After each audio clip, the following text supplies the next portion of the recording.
Salamu alaikum. Alaikum salam.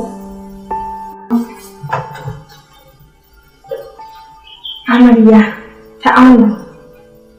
An sha kyau an sha ƙunshi. Ya ji kamun kuri da ido. Kamar mace amaryar baki ba. Ha to ba dole ne miki kuri da ido ba kawata. Irin wannan kwalliya haka. Dan Allah kawata ki gaya mu. Me sirrin? Ki wanda ya ganki ma sai ce ke ce amaryar bani. Amarya ta ango kwantar da hankalinki. Wani katafaren goni ne dauke da sirrin. Wannan wani wuri ne haka kawata?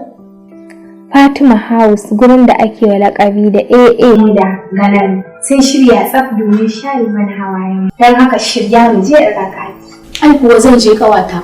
Jira minti kaɗan ina zuwa kin ga yi sauri ki ƙara samun wannan waje. Mu da Gallery rana ta fito gari. Kasu na gari a kwalitin kaya mu ne gaba. Gaskiyar ku mata hawan farko muna da atamfofi las shaddoji takalma da jikunan mata. Yau kuma a katafaren benen AA Mo da Gallery hawa na biyu. Ya kawo maku sabbin kayan da kuke bukata irin su kayan kamshi, kayan kicin na musamman, labulan zamani, zannuwan gado, kafet, kayan wayar hannu, dinkakkun kaya zo da wanka, kayan mata na Islamic chemist, dinkakkun huluna, kayan dinki da zaruruwa, kayan mata English wears, kayan kamshi masu kamshin kamsa sadaki sallama daga nesa, da kuma jallabiyoyin maza da mata a gefe ɗaya. Amarya, ya kika ga AA Mo da Gallery?